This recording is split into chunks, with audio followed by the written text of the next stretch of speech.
Back with you now, 20 minutes to the top of the hour. The results of an independent autopsy find the cause of death of a Mississippi teenager is undetermined this morning. Nolan Wells was found dead alone on an island after a 4th of July boat trip with friends off of Mississippi's Gulf Coast.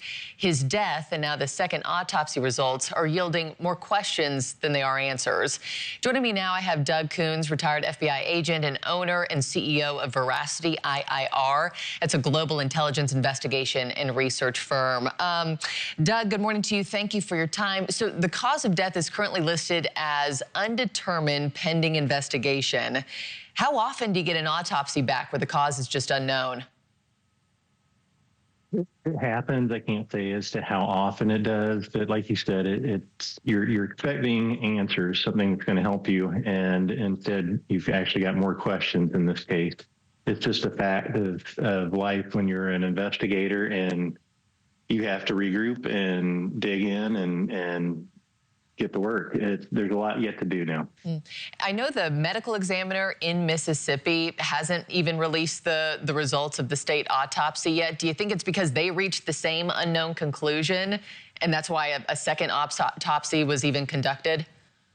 Well, it's hard to say. You know, we're anxiously awaiting the official autopsy results, and you know, the private one that's done was limited. You know, they've already been through it once, and some of the organs and parts are removed for further examination. So the private examination that was done doesn't have the full picture. So maybe there's something there that will come out. You know, we don't know what the toxicology was. My understanding is part of the neck is being further examined, so perhaps there's evidence of some sort of a trauma there that will answer some of these questions. Yeah. But in the meantime, investigators just have to get back to the things that they do, looking at the witness statements, looking for inconsistencies, finding other witnesses, getting them interviewed. And what I really want to look at if I'm the investigator in this is the phones, because that's going to tell me so many things. It'll tell me who is talking to who, and at least in the text, what they were talking about. Is there worry about where he is, what's going on? Is there cell site location information, and where were the people at the given time? So it helps you put together that timeline. Google search history. There's so much that can be gotten from a phone. Typically, that requires an extraction, either a search warrant or consent of the owner of those phones, and that takes time. Or you've got to subpoena those records from the cell phone carrier. That takes time, and I know people want these answers quickly. And it just takes meticulous investigation at this point. First and foremost, his family wants those answers. They also think the phone could be key to the case as well. You mentioned toxicology, Doug. That wasn't part of the private autopsy. The county coroner in Mississippi says they're still waiting on that report to come back nearly 3 weeks later. What could be the holdup on that? It's tough to speculate on that. I think, you know, you want to make sure you've got it right. So you retest to confirm your results, and perhaps it's inconclusive and they need, here I am speculating after I said we shouldn't.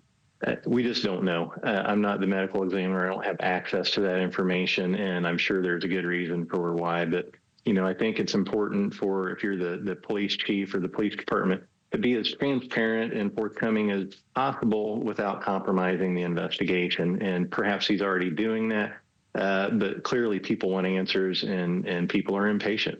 Yeah, I mean, it's just an awful story, and some things just don't add up here. As I mentioned off the top, just lastly, before I let you go, you're a former FBI agent. Everything that we know so far, and you look at all the evidence, the reports, does this seem like an accident to you, or does this have markings of being nefarious in your mind? You can't speculate on that. So one thing that human nature is, you want to draw a conclusion. And we just don't have enough information to accurately do that. And you don't want to draw that conclusion and then tailor your investigation to fit. You need to look at the evidence and let the facts dictate where you go next, and let the facts draw your conclusion. Well, we'll see what comes next when we learn more. Doug Coons, thank you for your time this morning and your expertise. I greatly appreciate it, sir. Thank you. To Wisconsin now.